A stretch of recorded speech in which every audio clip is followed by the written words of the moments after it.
aquela empresa em posição de honra para a glória do teu nome, porque eu atendi aquilo que o Senhor me chamou. Toma nas tuas mãos, meu Deus amado, a vida dos semeadores de missões. Toma nas tuas mãos a vida do pastor Antônio Serra em África, Moçambique, aquelas crianças, meu Deus amado. Toma nas tuas mãos, meu Deus amado, Deus vivo, o teu ungido, que nesta noite estará ministrando a tua palavra, que tu venhas usá-lo de maneira forte, no nome do Senhor Jesus. Amém. Aplauda Jesus. Palavra e sabor, evangelizarás.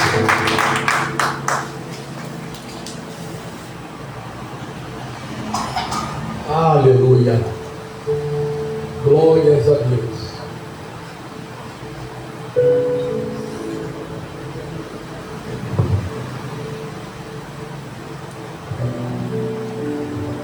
Paz do Senhor Jesus, igreja. Amém. Paz do Senhor Jesus, igreja. Amém. Abra a tua Bíblia no livro de Marcos, capítulo 2.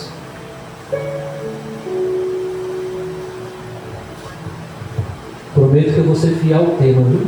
Amém. Poder da palavra gerando milagre. Vamos repetir junto? O poder da palavra gerando milagre. Minha Bíblia está numa versão diferente. Vamos ler Marcos capítulo 2, por favor. Glórias a Deus. Já quero agradecer a oportunidade de voltar a essa casa mais uma vez. Pastor, que Deus abençoe sua vida. Tenho certeza que tem muitas orações dos céus ainda para ser contemplada nessa igreja. Amém? E alguns dias depois, entrou outra vez em Cafarnaum, e soube-se que ele estava em casa. E logo depois se ajuntaram tantos que nem ainda nos lugares junto à porta cabia, e anunciava-lhes a palavra. Só esse finalzinho, pode voltar, por favor. E anunciava-lhes a palavra. Todo mundo junto no 3? 1, 2, 3 e anunciava-lhes a palavra. Você que pode, aplaude e glorifica o nome do Senhor. Glória a Deus. Pastor, eu estou com um temor tão grande esta noite. Aleluia. Glória a Jesus. Aleluia. Tu és santo, Deus. Glória a Deus. Essa igreja está debaixo das mãos do Senhor. Essa igreja está debaixo das mãos do Senhor. Esse altar é consagrado todos os dias ao Senhor. Por que eu estou dizendo isso antes de eu começar a pregar? Porque graças a Deus, e louvo a Deus por isso, eu agradeço a Deus e peço a Deus todos os dias que eu não me engrandeça, porque a misericórdia, a glória, a graça é tudo dele. Eu entro em vários lugares e em várias igrejas onde Deus manda eu ir, eu oro para confirmar a agenda, para confirmar compromisso. E eu confesso que é até feio o que eu vou falar aqui, mas tem lugares que a gente entra que parece que a presença de Deus se retirou de lá. Mas ao mesmo tempo tem lugares que a gente entra que a presença de Deus já está no ambiente. Aleluia. E eu vou falar um pouco sobre isso assim. Vamos ao texto. E chegando, deixa o burro para mim. E alguns dias depois entrou outra vez em Cafarnaum, e soube-se que ele estava em casa. Jesus está na casa. Eu vou repetir porque 3, 4 pessoas entenderam. Jesus está na casa.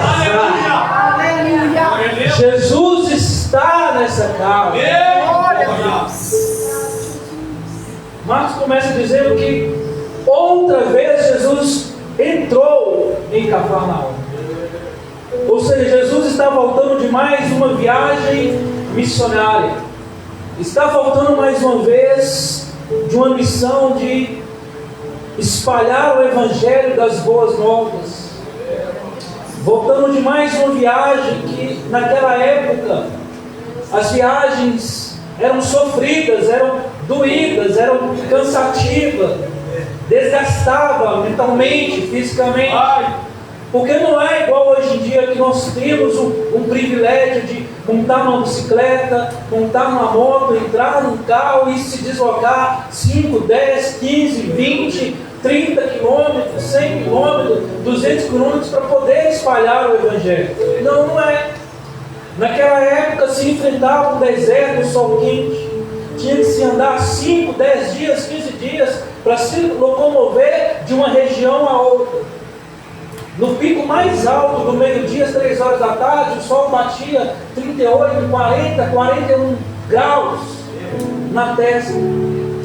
E à noite, por ser uma região meio deserta, à noite vinha um frio muito extenso. Jesus mesmo disse: o Filho do Homem não tem lugar onde repousar a sua cabeça.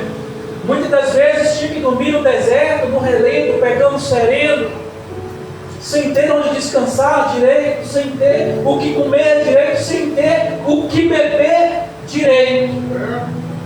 Mas quando Marcos diz que entrando outra vez, chegando outra vez em Cafarnaum, depois de alguns dias cansativos, de viagem exaustiva, talvez o pensamento de Jesus é: hoje eu quero descansar, hoje eu quero um momento de paz, hoje eu vou direto para casa, eu quero tomar um banho, eu quero relaxar, eu quero ficar tranquilo, eu não quero ver ninguém. Mas quando Jesus entra em Cafarnaum, a notícia começa a espalhar pela cidade inteira que Jesus está no ambiente.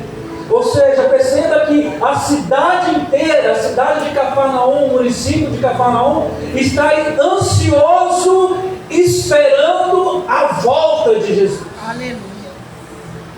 O ambiente está sendo preparado para receber Jesus novamente na cidade. O povo está aflito, o povo está ansioso, à espera de Jesus retornar a Cafarnaum. Eles querem estar na presença de Jesus. Eles querem ver Jesus. Eles querem se aproximar de Jesus. Eles querem ouvir Jesus pregar. Aleluia.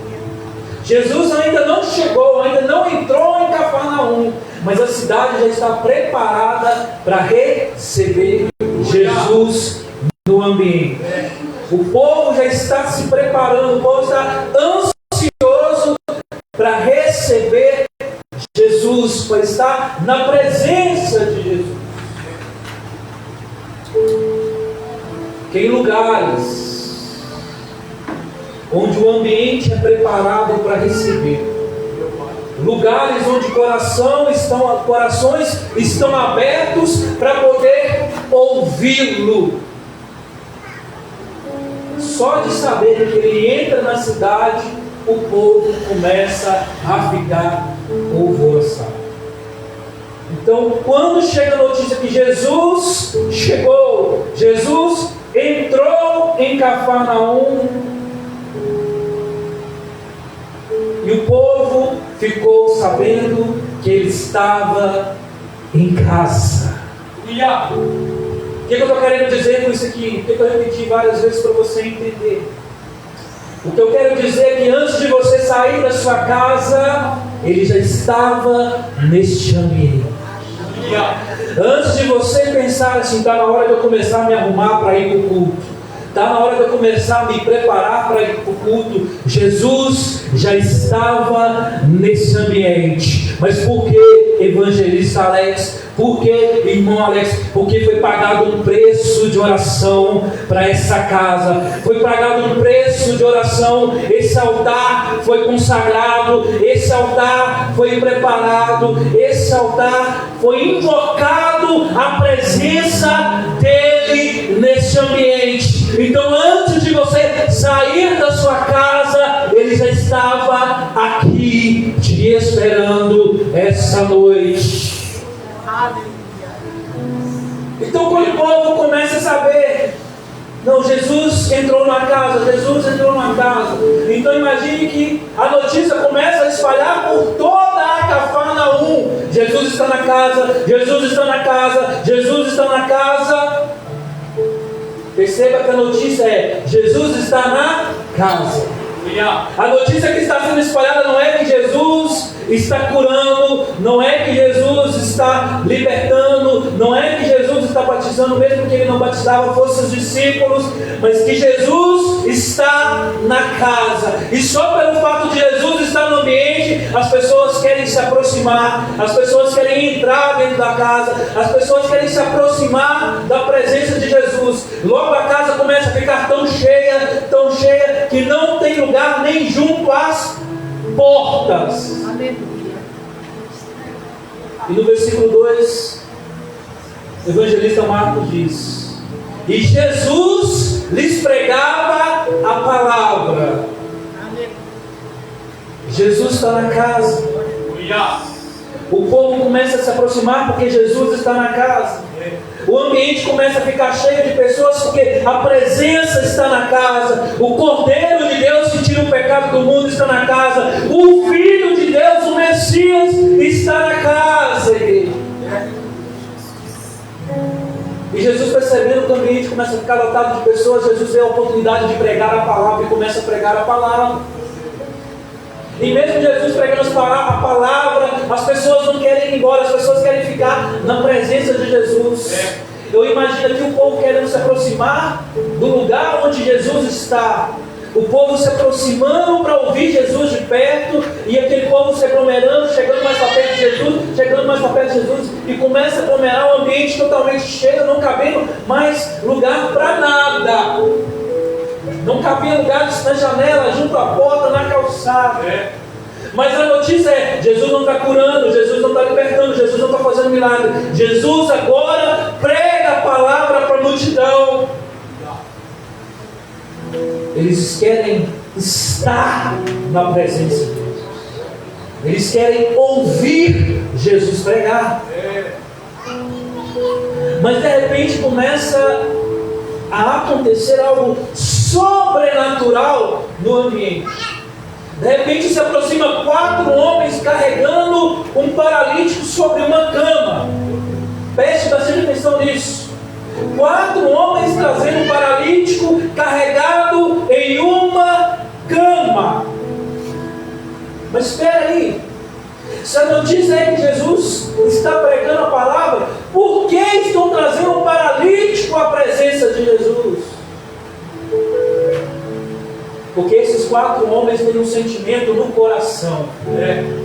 Porque se Jesus está pregando a palavra, esses 4 homens têm o seguinte conhecimento dentro de si: se Jesus está pregando a palavra, é a palavra que salva, é a palavra que liberta, é a palavra que cura, é a palavra que muda caráter, é a palavra que gera transformação.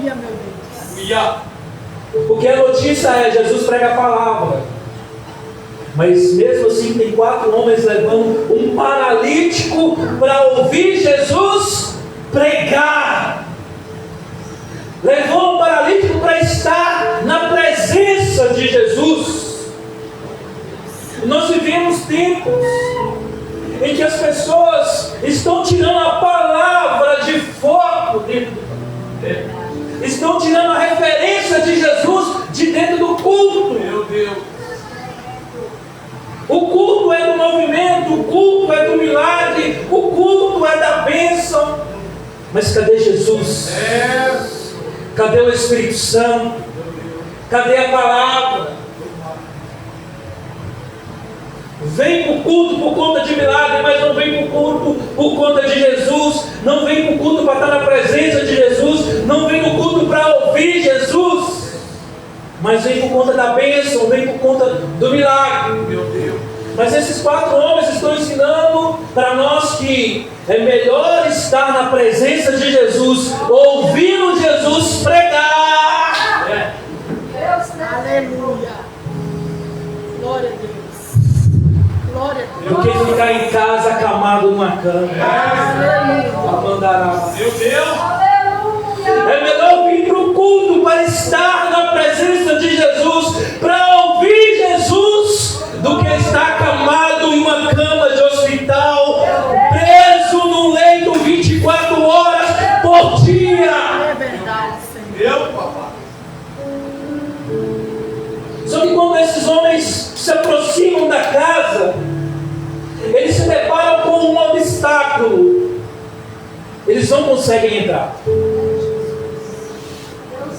Porque todo mundo que está ali está no mesmo objetivo, de ouvir Jesus, de estar na presença de Jesus. Irmão, ninguém quer dar lugar para ninguém nessa hora. Todo mundo quer estar coladinho dele ali, ouvir. João disse que Ele é a palavra, Ele é o verbo. Aleluia. E Jesus está pregando a palavra, Jesus está falando sobre si, sobre o reino do céu. Aleluia. Então, quando esses 4 amigos se deparam com essa cena, esses 4 homens, o pensamento deles é o seguinte: tá, nós chegamos aqui, nós estamos no ambiente, mas estar aqui não é suficiente. Nós temos que nos aproximar dele. Estar dentro da casa, estar dentro da igreja, estar no culto não é suficiente. Nós temos que nos aproximar dele. Nós temos que chegar perto dele. Nós temos que nos aproximar, estar do lado dele, ouvir ele de perto, ouvir ele falar conosco, ouvir ele nos direcionar, pregar para nós. Aleluia. Para esses 4 homens só estar no ambiente não era suficiente. Mas perceba, são 4 carregando um paralítico acamado. Imagina essa igreja lotada na calçada ali, não cabendo de gente mais. Não tem espaço para entrar uma mosca, não tem espaço para pôr uma cadeira. Mas eles querem levar o amigo diante da presença de Jesus. Porque a notícia é: Jesus prega a palavra. A palavra. Então tiveram uma ideia, meus irmãos. Vamos dizer assim, uma ideia louca.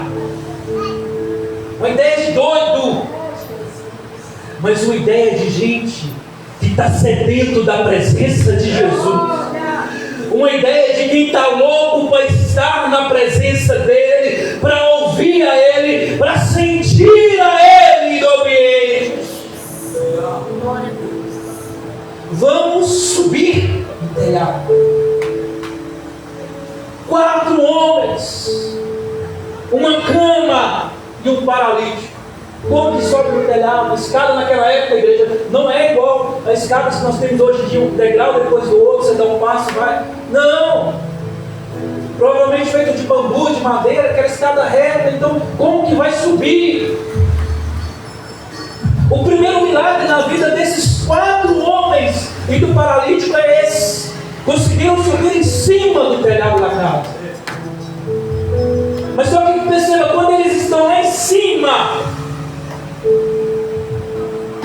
o sentimento deles, a fome deles, a paixão deles, a sede deles de estarem diante de Jesus ainda não é suficiente. Eles estão em cima do telhado, Jesus está do lado de dentro pregando a palavra. Para eles não, se nós chegamos até aqui, nós somos capazes de chegar até o ambiente que ele está. Nós somos capazes de nos aproximarmos ainda mais dele.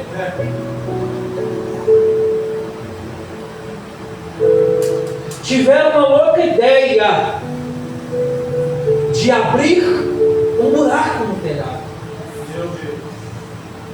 E Jesus lá embaixo, o povo atento, o povo ouvindo, o povo aprendendo, o povo diante da presença dele, ali olhando para Jesus, vendo Jesus. Esses 4 amigos agora vão abrir, fazer um buraco no telhado da casa, igreja. E Marcos vai dizer que Jesus começa a reparar a cena, o telhado sendo aberto sobre a sua cabeça. Jesus interrompendo a pregação para ver aquela cena. Eu imagino o povo olhando e perguntando assim, mas o que está acontecendo? Será que esse telhado vai cair em cima de nós aqui agora? No meio da pregação? Só porque estamos ouvindo o Mestre, o Messias? Ao mesmo tempo eu imagino o dono da casa pensando o seguinte: tudo bem, o Mestre está aqui, o Mestre está pegando a palavra, nós estamos sendo alimentados pela palavra, mas e se chover amanhã, o que eu vou fazer com esse telhado? Na minha casa? O evangelista Marcos não diz que alguém se queixou, que o dono da casa se queixou, porque até o dono da casa estava ali simplesmente para ouvir Jesus pregar. Então, quando o telhado é aberto e esses 4 homens começam a descer o leito pelo vão que foi aberto no telhado da casa. Isso é lindo, irmãos. Descendo o paralítico até a presença de Jesus. Neste culto, nessa casa que Marcos escreve, mesmo em meio às dificuldades, mesmo em meio às barreiras, que chegou na porta, não conseguiu entrar, teve que subir no telhado, teve que descer para baixo. Esse paralítico foi o único naquele ambiente que ficou mais próximo de Jesus. E quanto mais difícil é para você vir para esse ambiente, quando você entra aqui dentro e se entrega, mais você sente a presença dele.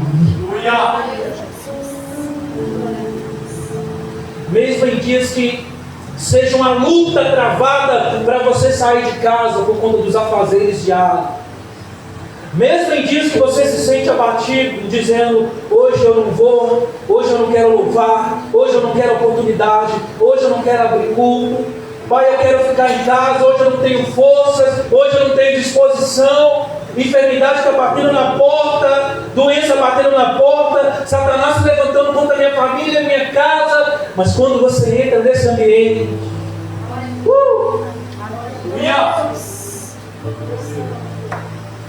talvez você saiu de casa falando assim: Senhor, hoje eu não quero oportunidade, hoje eu quero ficar sentado.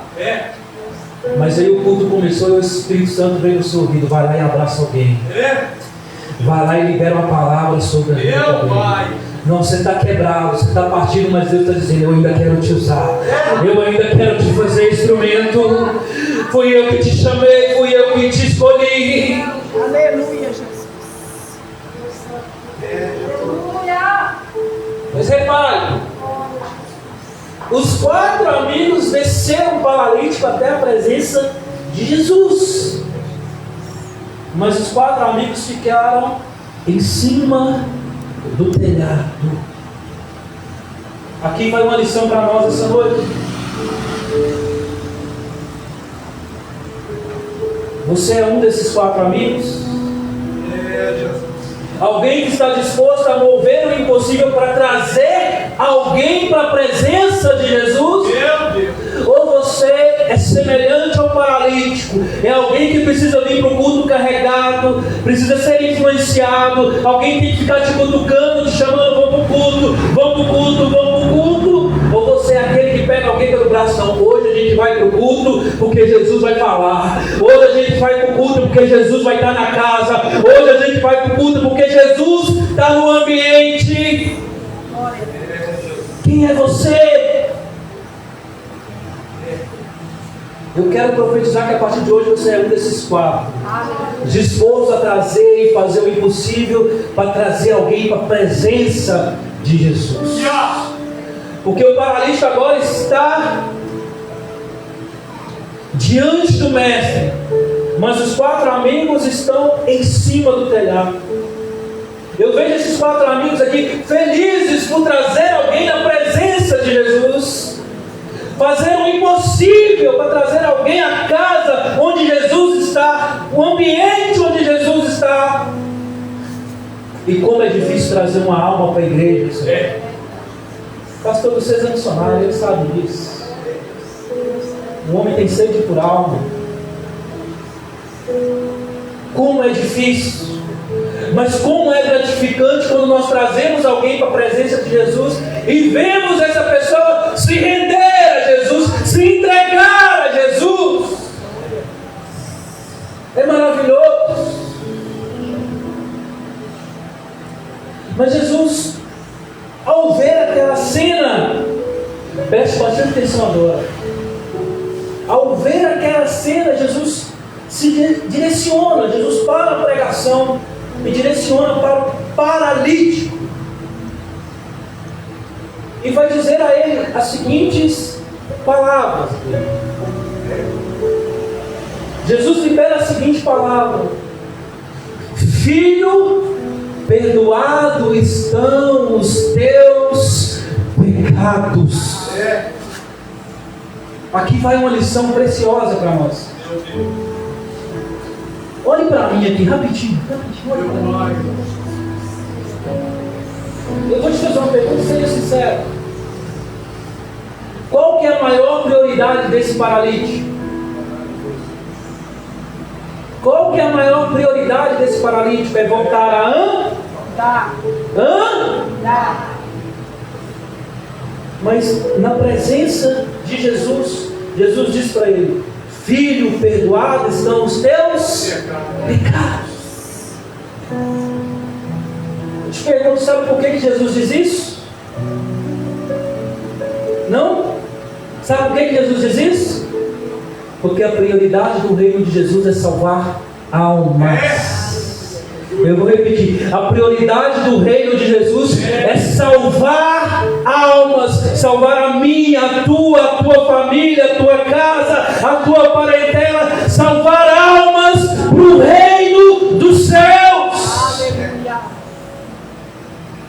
Porque uma vez que Jesus libera sobre a tua vida: filho, filha, perdoado estão os teus pecados. A partir de agora você é digno de morar no céu. A partir de agora você é digno de ver o Senhor no trono. A partir de agora você é digno de ver os serafins dizendo: santo, santo, santo é o Senhor dos exércitos. A partir desse momento você vai viver no lugar de eternidade, onde não há dor, não há pranto, não há tristeza, não há choro.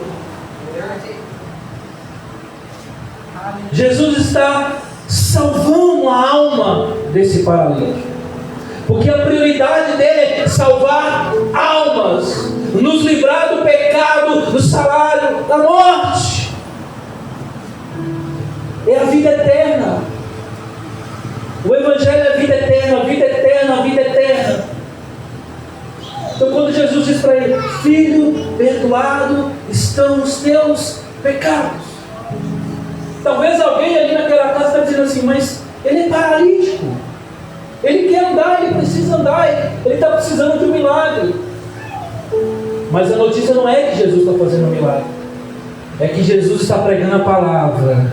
Glória a Deus. É a palavra que salva, é a palavra que liberta. Mas quando Jesus diz isso, libera essa palavra sobre a vida daquele homem, naquele ambiente tem um grupinho dos questionadores. O grupinho que vai no culto não por conta da presença de Jesus. O grupinho que vai para o culto não, que não está para ouvir Jesus pregar, que não está pela presença de Deus, mas vai para o culto para observar quem canta, quem louva, quem prega, Quantas vezes fulano, ciclano vai no banheiro, a roupa de ciclano, roupa de fulano, beltrano. Então, quando Jesus libera a palavra, eles começam a questionar, mas não em voz alta, não em fala, não abrem a boca, eles começam a questionar do seu coração. Praticamente eles estão olhando um para o outro, e na troca de olhares, eles estão dizendo: quem é esse homem? Que autoridade tem esse homem? Quem esse homem é para dizer: perdoados estão os teus pecados? Mas Jesus, cheio do Espírito Santo, pleno do Espírito Santo, cheio do discernimento de Deus, está entendendo o que o coração desses homens estão falando. Mas preste atenção agora. E Jesus vai dizer, Jesus vai falar no meio do ambiente, para vocês saberem, para vocês verem, para vocês entenderem que o Filho de Deus, o Filho do homem, não só tem poder para perdoar pecados. Isso aqui é lindo, gente. Olhe para cá agora, olhe para cá, para você entender. Quando Jesus fala isso, eu imagino, eu vejo Jesus olhando agora para o paralítico novamente e dizendo: pega o teu leito, pega a tua cama, levanta e anda. Levanta e anda. Você que entrou nesse ambiente carregado, você que entrou nesse ambiente ferido, você que entrou nesse ambiente machucado, levanta e saia com o teu milagre nas mãos. Levanta e saia com a cura nas mãos. Tem pouca gente entendendo aqui essa noite. A prioridade do reino é salvar a tua alma. Porque não adianta você receber um milagre primeiro e ir parar no inferno. Não adianta você receber uma bênção e ir parar no inferno. Não adianta você sair carregado com o seu milagre e ir parar no inferno. Mas uma vez que Jesus libera a palavra: perdoado estão os teus pecados. Você é digno de morar no céu. Você é digno de ver o Cordeiro de Deus que tira o pecado do mundo. Você é digno de morar na Nova Jerusalém. Então, a partir daí, Ele libera a bênção, Ele libera o milagre, Ele libera a cura, Ele transforma a sua vida. Aleluia. Deus poderoso. Deus. Antes de você sair da sua casa, Ele já estava aqui. Antes de você sair da sua casa, Ele já estava te esperando nessas portas de braços abertos para te receber.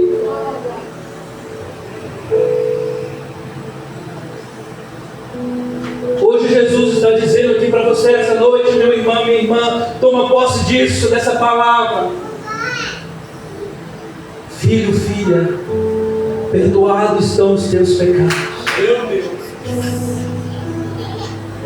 Mas para que ninguém duvide da glória de Deus sobre tua vida, levanta e anda.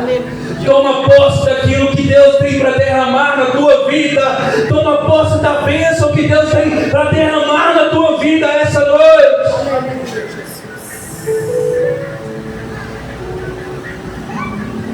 Aquele paralítico estava em casa, acamado, necessitado, precisando de gente a todo tempo para tomar um banho, para alimentá-lo, para levá-lo ao banheiro. Quando apareceram 4 amigos na sua porta dizendo: vamos, porque o Messias entrou na cidade. Vamos, porque o Messias entrou na casa. Vamos, porque a presença de Deus está em um ambiente. E o Senhor está falando naquele ambiente. Jesus está curando feridas da alma essa noite. Feridas internas, secando lágrimas derramadas no leito de uma cama, feridas que não cicatrizam, feridas interior, feridas na alma. Não é corte, não é um osso quebrado, é ferida na alma. Porque não existe dor maior que essa, igreja.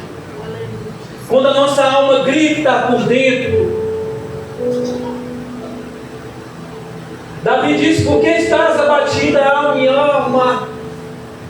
Por que te perturbas dentro de mim? Davi era um homem valente, um guerreiro, um homem cujo coração de Deus. Mas quando chegava a noite, onde não tinha ninguém do lado dele, a alma dele gritava, por causa das lutas e o processo que ele passou, por causa das vezes que ele teve que se esconder de Saul dentro de uma caverna, teve que fugir. Não é sobre as feridas, as marcas de espada em uma guerra, em uma luta. É sobre as feridas que batem na alma, que muitas vezes nos faz querer ficar trancado dentro de um quarto, nos faz querer não sair da nossa casa, não mudar de situação. Feridas que muitas vezes nós nos dobramos para orar a Deus e não sai uma palavra de nossa boca, mas as lágrimas escorrem em nossos olhos. E aí o Espírito Santo entra em ação e eleva os nossos gemidos ao Pai.